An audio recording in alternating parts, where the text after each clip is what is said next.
Back and they already know what the Capitol looks like. They don't need to see the blueprint.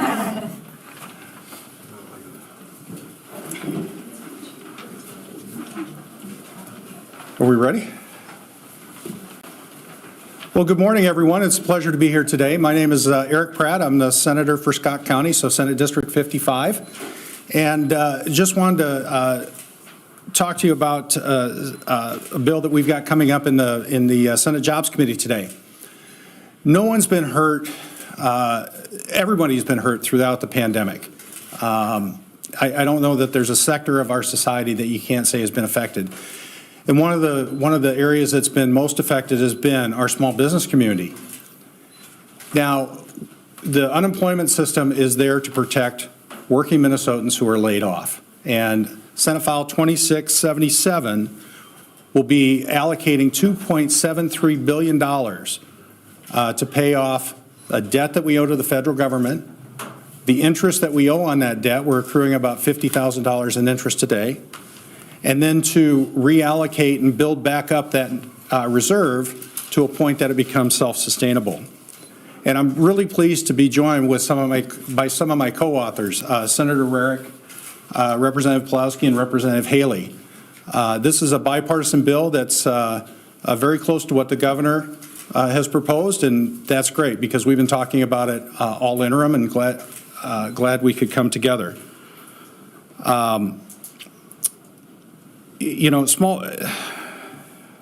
Well, I'll just turn it over to Representative Polowski right now and let him say a few words. Thank you.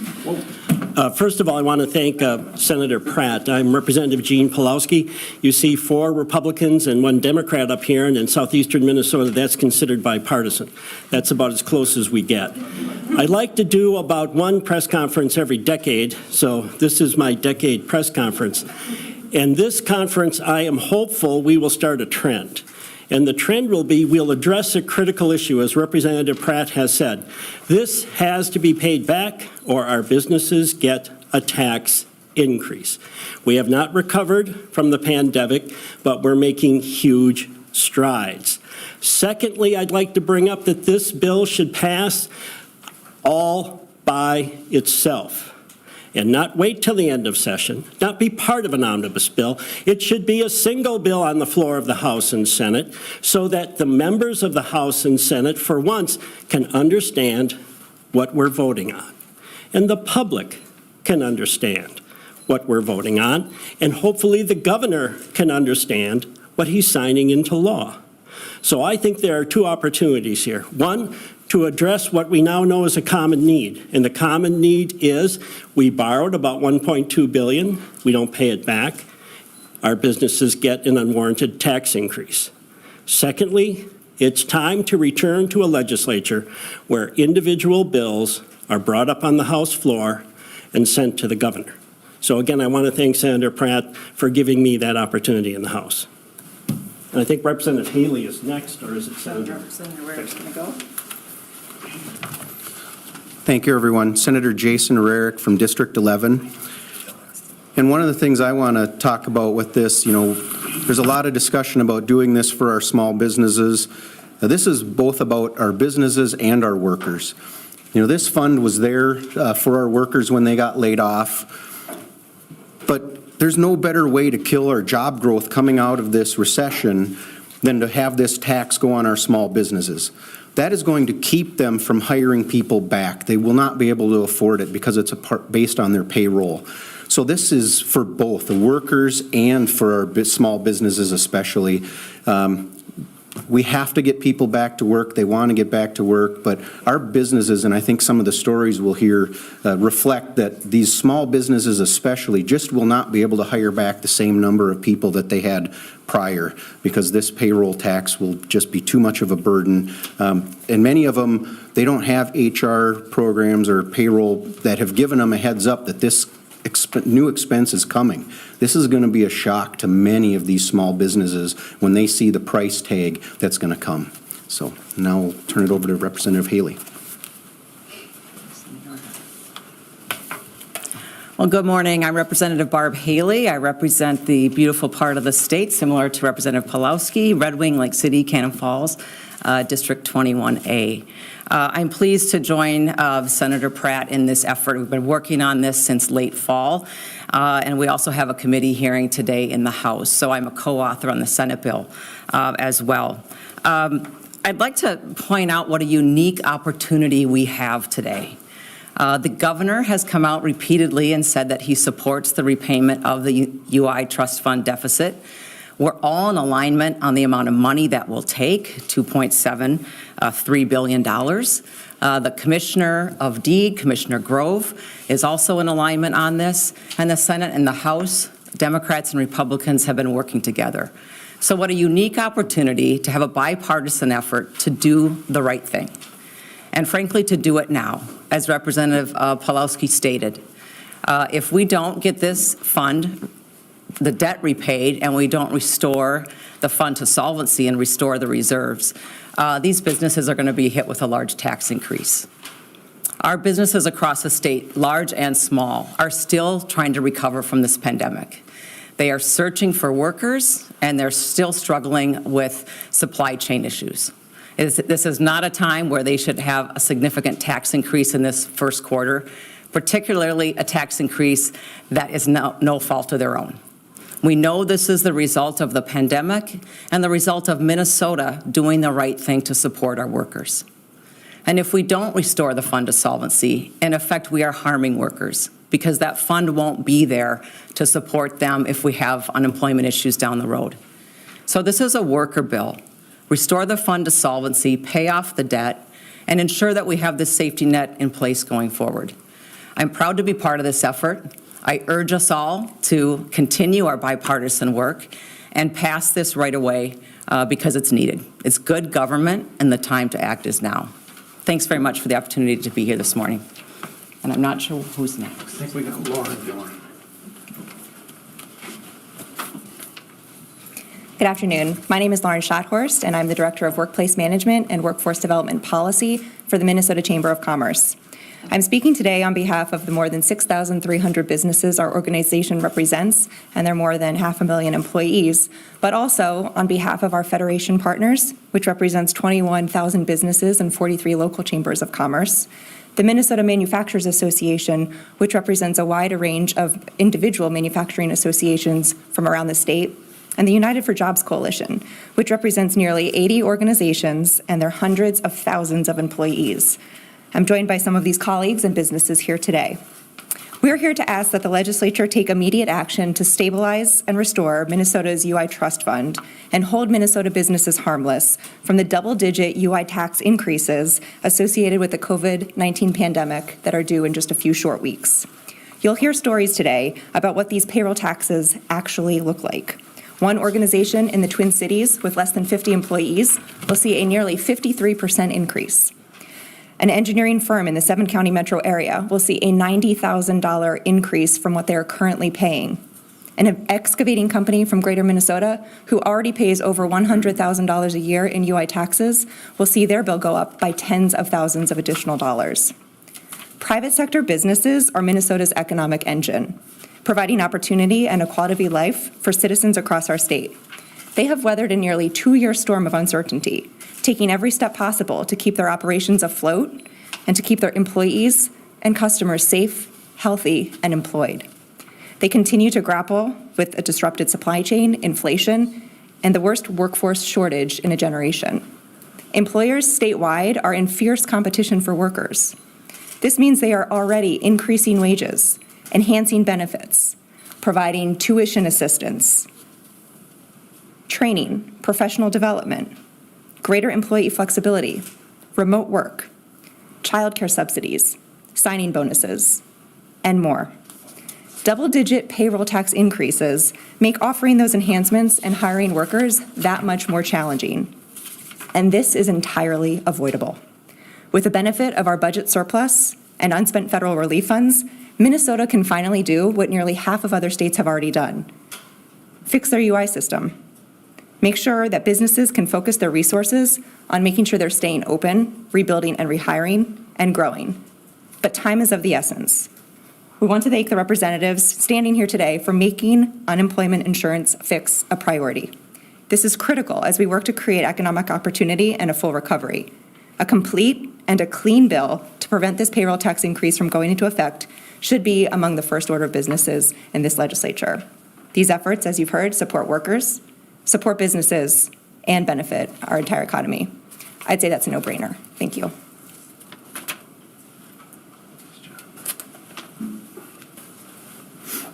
I'm going to say good afternoon. I heard some good mornings and some good afternoons, and I see it's 12:10, so I'm going to go with good afternoon.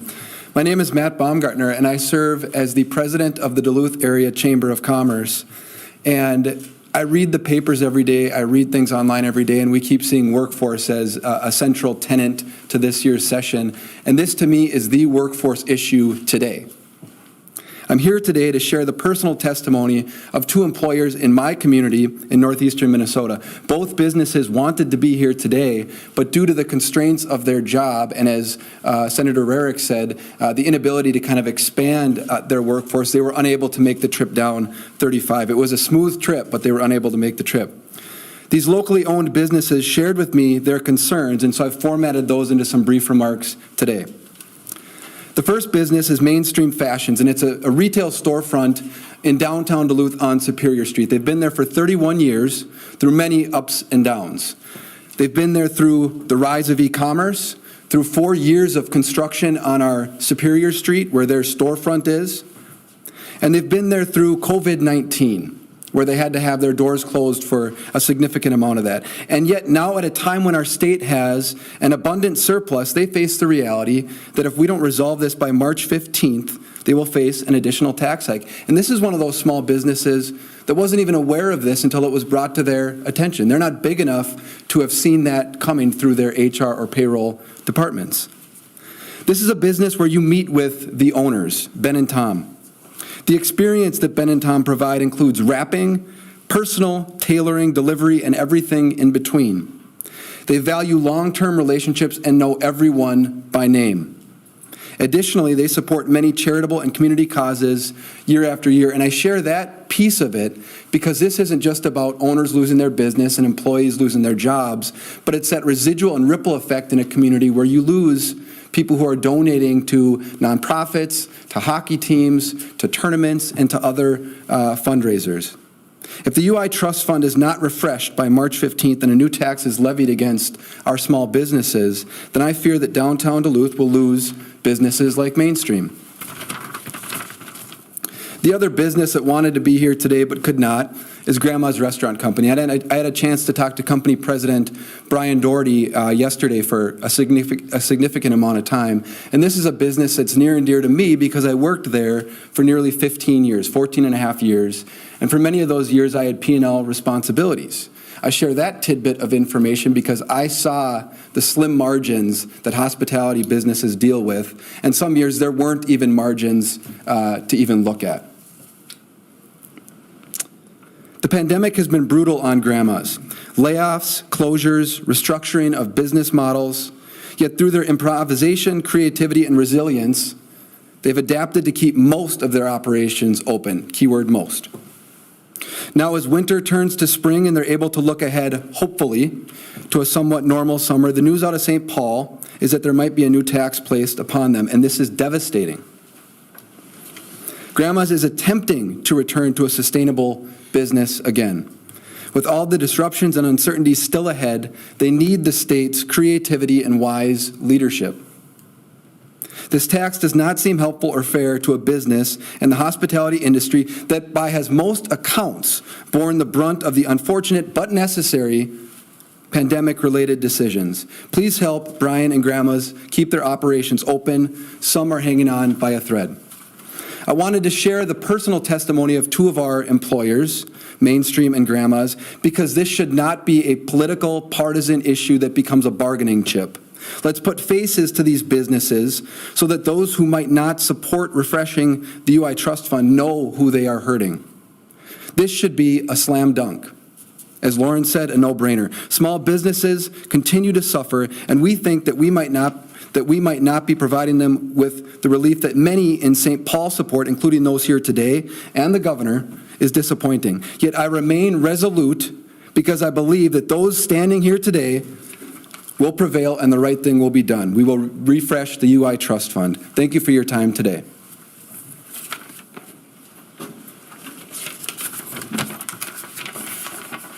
Hello, I'm Rebecca Hagstrom, and I run a classical and Christian K-12 school in White Bear Lake, Minnesota. And our unemployment insurance tax went up 450%. I am not exaggerating. It went from $6,000 to $33,000.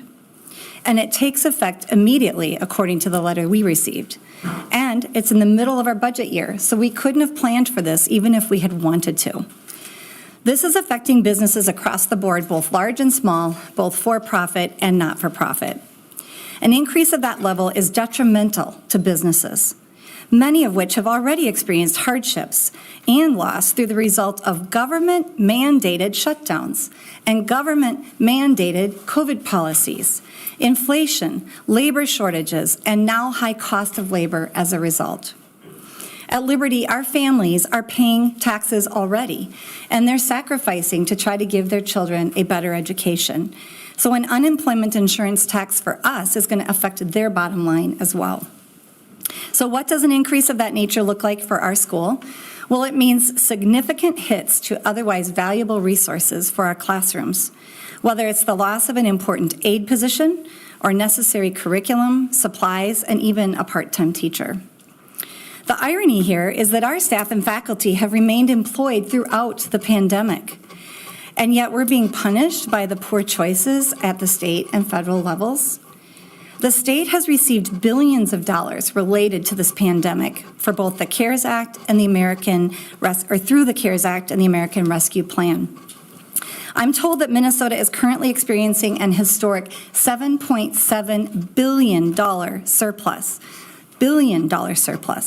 Why would we not use that money to replenish the unemployment insurance trust fund rather than asking the business community to do that for them? We want answers and resolution as to why this is not happening, but I'm happy to hear today for the first time that there is support from Governor Walz to do this and to move forward. So I ask that they would still do that and that there would not be gouging of businesses who sometimes I think people think there are never-ending resources of money. We know that that's not true, and so we hope and encourage our legislature to use the $7.7 billion surplus. That's exactly what it was intended for. So I just wanted to speak today on behalf of some of these businesses to put a face to the actual impact that it's making. Thank you.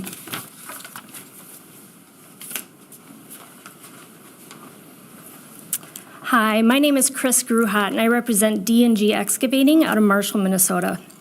I did not prepare any formal statement for you today, but I wanted to give you some real numbers. When I got the letter from unemployment indicating there would be a 14% increase, there's another part of the letter that stated that the threshold, the bottom line of wages that would be taxable, was going to increase as well.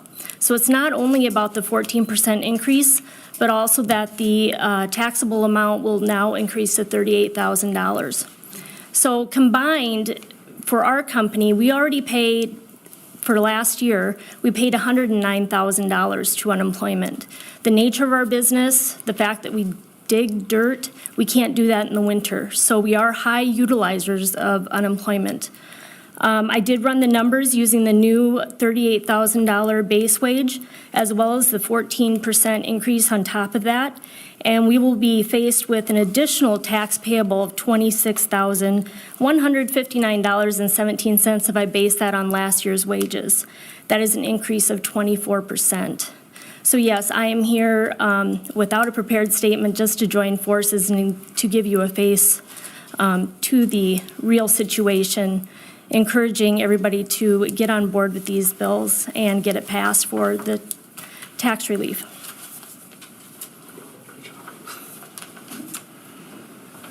Hello, my name is Clayton Glevy with Roadwear Incorporated in South St. Paul. We're a small manufacturer. We went from a garage startup to a business with 10 employees in about 20 years. We've never actually laid off anybody in our company history. But the thing is, when COVID hit and the lockdowns came and business dropped down to nothing, we had to make a lot of tough choices.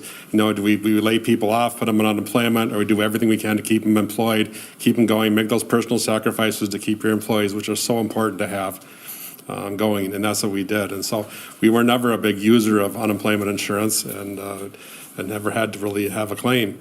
And so now I'm feeling like we're going to raise these rates and all those things. That's something I really never had any part of. We didn't lay people off. We keep people going. And that's so important with a lot of labor issues nowadays, that if you lose your employees, they're so hard to replace.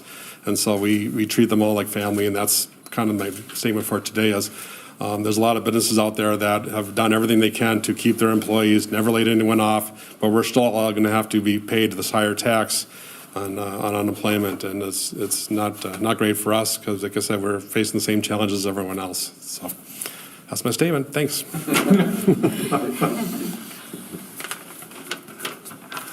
Well, thank you, and as you can tell, this is a very important issue to many of our business owners. We heard last week in the Jobs Committee that if we don't do this, it will take us over a decade to repay the debt and bring our reserve back up to a sustainable level.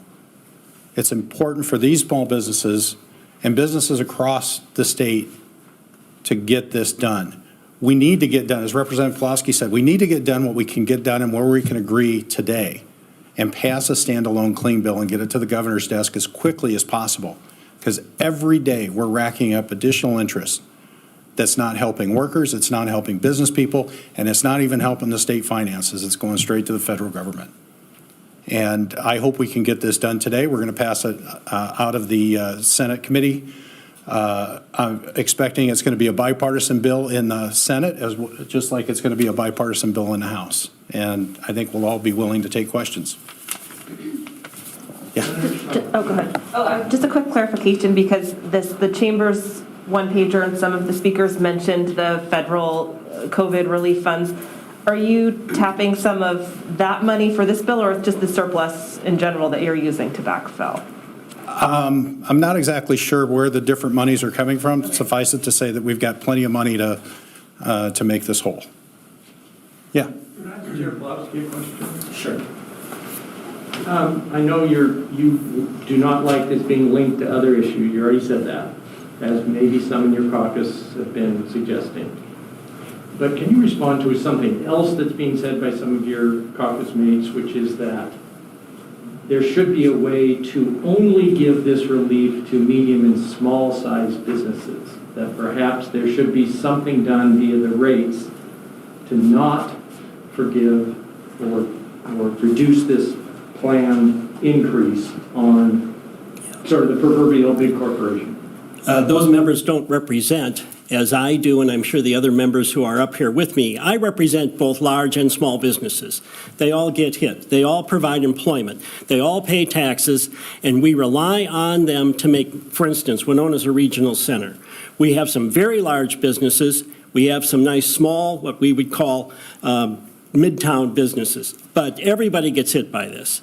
So the members who are saying that, I wish they would take a little reality check here, that if a big business gets hit, it also means jobs, and it could also mean in a supply chain that is already stressed, not getting critical supply parts where we need them.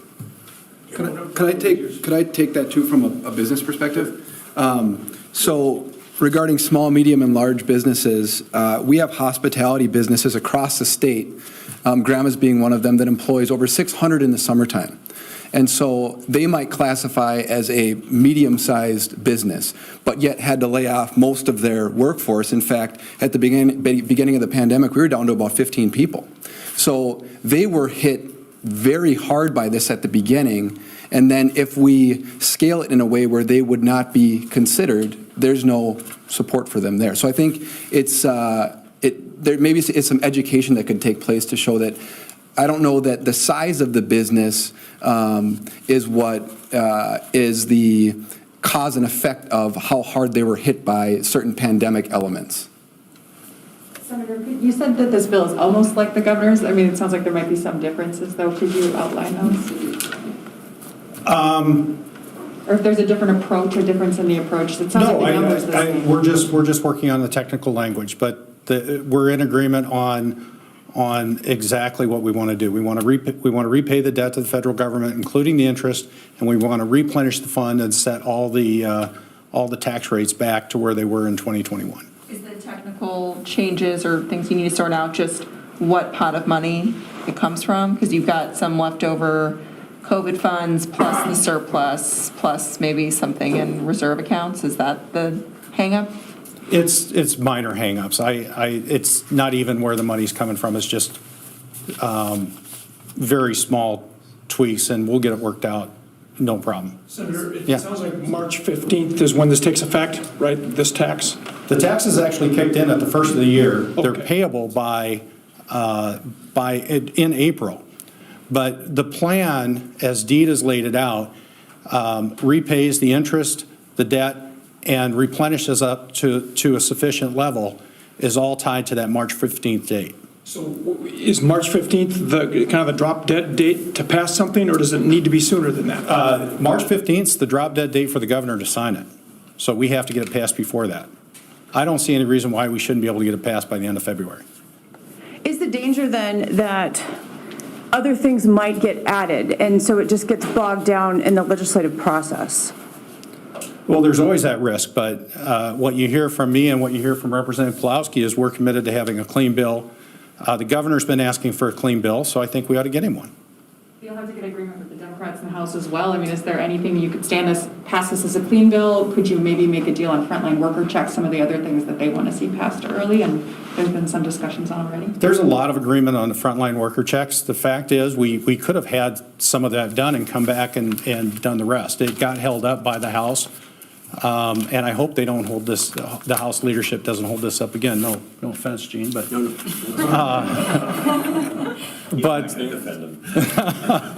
But we could have got the healthcare workers done last fall, and we could have come back once we found out about the surplus, and we could have talked about more. But instead, it got held up, and I hope there's not an appetite by House leadership to hold this up.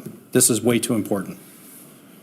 Senator, will you do anything to the threshold issue? Meaning, will it still bump, I forget what it is now, 36,000 to 38? Will that still happen, so folks will have, even if you do this, there will be an increase for these employers who have to pay up to that next threshold level? So we've always had in place the structure to increase the taxable wages.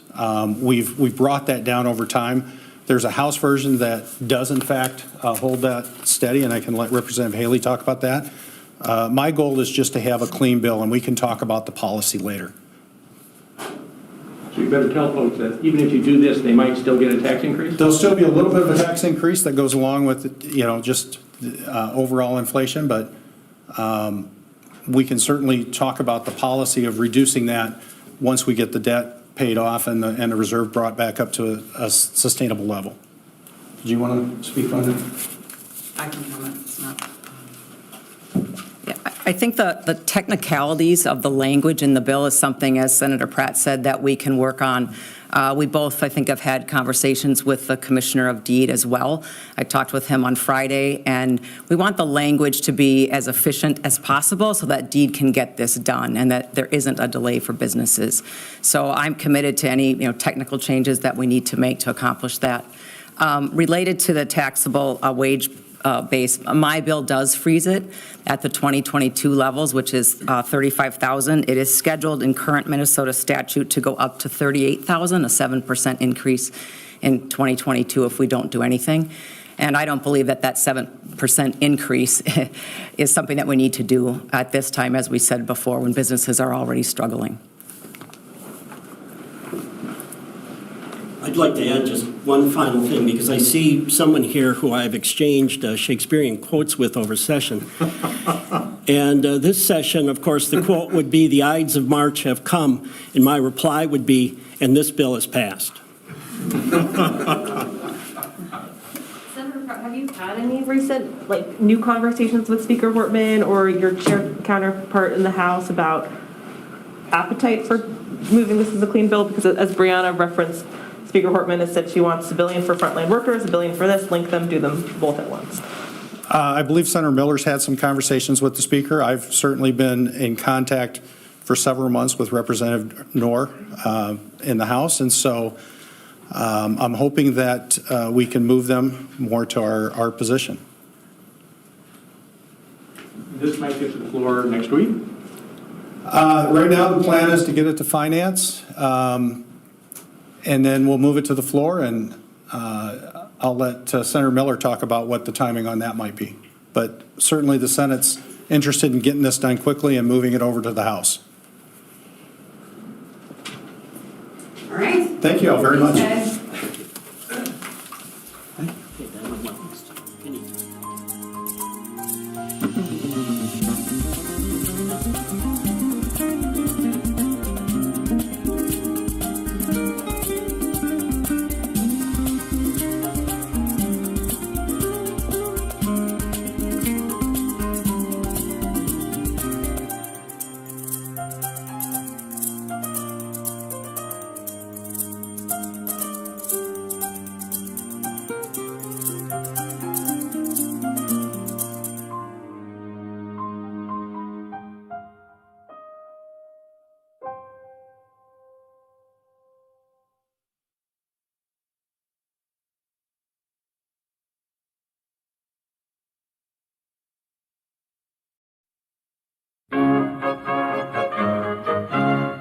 From the Leo Rich Theater in Tucson, Arizona, the Rehnquist Center of the James E. Rogers College of Law at the University of Arizona is pleased to present Principles of Constitutional and Statutory Interpretation, featuring United States Supreme Court Justices Antonin Scalia and Stephen G. Breyer. And now your host for this conversation, NBC News Justice Correspondent Pete Williams. And good day to you. Welcome to this program sponsored by the William H. Rehnquist Center on the Constitutional Structures of Government at the University of Arizona's James E. Rogers College of Law in Tucson. I'm Pete Williams from NBC, and it's my privilege to cover the U.S. Supreme Court. Two of its members today will offer insights into how they do their jobs, and I really think that's something, it's extraordinary, because presidents talk about what laws should be passed, and members of Congress talk about how they voted and why they voted for or against something, but very seldom, if ever, do they talk about the principles that guide them in their jobs, the thinking behind what they do.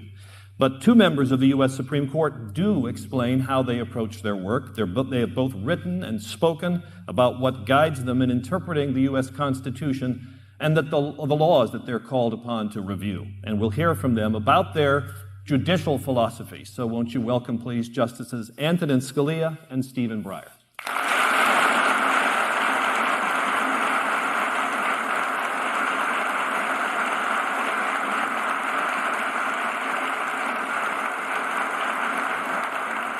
Let me ask you both at the outset. We're here to talk about judicial philosophies, but why should a Supreme Court justice, or indeed any judge, have a judicial philosophy? Why don't you just call them as you see them? Justice Scalia? How you see them depends on what your judicial philosophy is. I mean, there has to be a consistency to your application of the law. You believe in certain principles of construction. You cannot alter those principles of construction when you have a plaintiff whom you like and therefore apply different principles so that person will win. I mean, that's the height of unjudiciousness. It's the height of randomness. No, I mean, you have to be consistent. That's the main thing for a judge. So, Justice Breyer, it's not as simple as that there are rules that judges follow and you